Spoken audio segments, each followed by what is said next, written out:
It was a night that began with a simple argument between friends. But by sunrise, it had turned into a nightmare of betrayal, violence, and survival. When 19-year-old Adriana walked into her neighbor's house to make amends, she had no idea she was walking into a trap.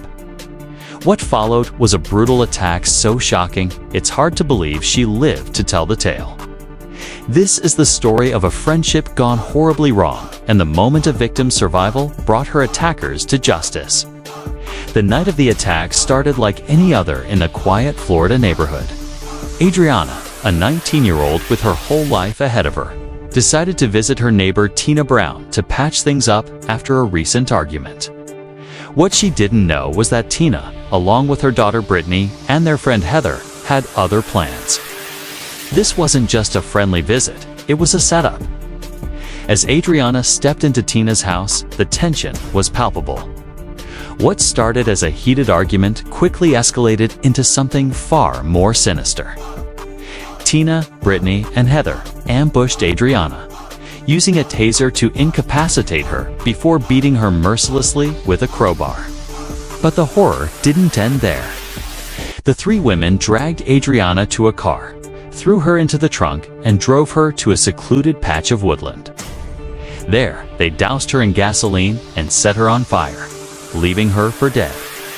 Miraculously, Adriana survived, with over 60% of her body covered in burns. She managed to crawl through the woods to a nearby house, where she found help. Her survival was nothing short of a miracle, but it was also the key to unraveling the truth. When detectives arrived at the scene, Adriana, despite her injuries, was able to identify her attackers: Tina, Brittany, and Heather. Meanwhile, Tina was sitting in an interrogation room, unaware that Adriana had survived. The detective began gently, trying to coax the truth out of her. "Do you know what happened to Adriana tonight?" he asked. Tina, calm and collected, shook her head. "No, I don't." But the detective wasn't buying it.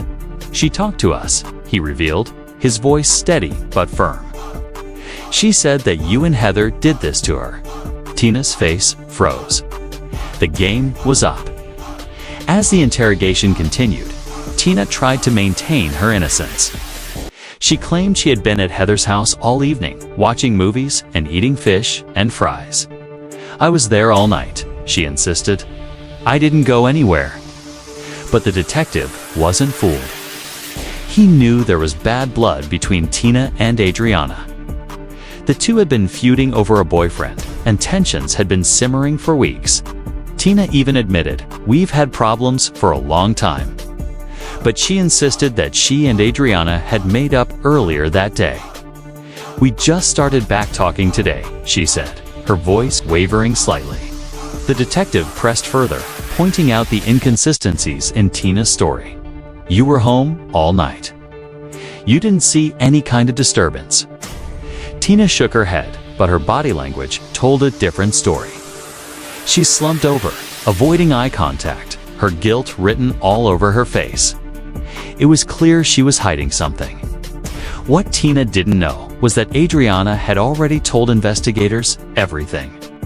She described how Tina, Brittany, and Heather had lured her into the house, attacked her, and left her for dead. The evidence was mounting, and Tina's alibi was falling apart. The detective knew it was only a matter of time before she cracked. "Adriana said you and Heather did this?" the detective repeated, his tone sharper now. "She's been through hell, and she's talking. So why don't you tell me what really happened?" Tina hesitated, her voice trembling. "She's been saying a lot of stuff lately," she muttered, trying to deflect. But the detective wasn't letting up. "Did you hear about her window getting busted out a few days ago?" he asked, changing tactics. Tina shook her head. "No, I didn't." The detective leaned in, his gaze piercing. "You thought she did it, didn't you?" Tina hesitated, then nodded. "Just because of what people said," she admitted, her voice barely above a whisper. As the interrogation wore on, Tina's story began to unravel. She claimed she hadn't heard about Adriana's window being busted out, But the detective wasn't convinced. The evidence against her was overwhelming, and Adriana's survival had turned the tables. But this was only the beginning. The full truth was still coming to light, and Tina, Brittany, and Heather were about to face the consequences of their actions. As the interrogation continued, Tina's facade began to crumble. But this was only the beginning. The evidence against her was overwhelming, and Adriana's survival had turned the tables. What would happen when the full truth came to light? And how would Tina, Brittany, and Heather react when they realized their victim had lived to tell the... Imagine sitting in an interrogation room, trying to keep your cool as detectives drop bombshell after bombshell. For Tina Brown, the walls were closing in. Her victim, Adriana, had not only survived a horrific attack, but had named her as one of the attackers. But as the interrogation deepened, Tina's lies began to unravel. The interrogation room was tense. Tina Brown sat across from the detective, her face a mask of calm, but her body language betrayed her. She fidgeted, avoided eye contact, and occasionally touched her lips, a telltale sign of someone hiding the truth. The detective wasn't buying her act. "You didn't go anywhere at all," he pressed, his voice steady but firm. Tina shook her head. "I was at Heather's house all night. We were just watching movies." But the detective wasn't convinced. "You seem pretty casual about this," he said, leaning forward. "This woman is probably going to die, and she's named you as the person who harmed her. Doesn't that bother you?" Tina hesitated, her voice trembling. "I just talked to her today. I told her I never called DCF. That's on little kids." The detective's tone sharpened. "Well, she's probably going to die. That's the word we're getting. And the last person she named was you and Heather." Tina's facade began to crack.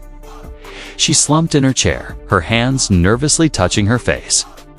The detective continued. "What she told the fireman was that you two came over, grabbed her, pulled her out of the house, beat her, and harmed her. Nobody saw it, but she's saying you did it." Tina's voice wavered. "I didn't do anything to her. I swear." But the detective wasn't letting up. "You were home all night. Never left." Tina nodded, but her story was shaky. The detective pointed out the inconsistencies. "Heather and Darren's story doesn't match yours. And this is serious, Tina. Someone's life may end over this." As the interrogation continued, Tina's guilt became more apparent.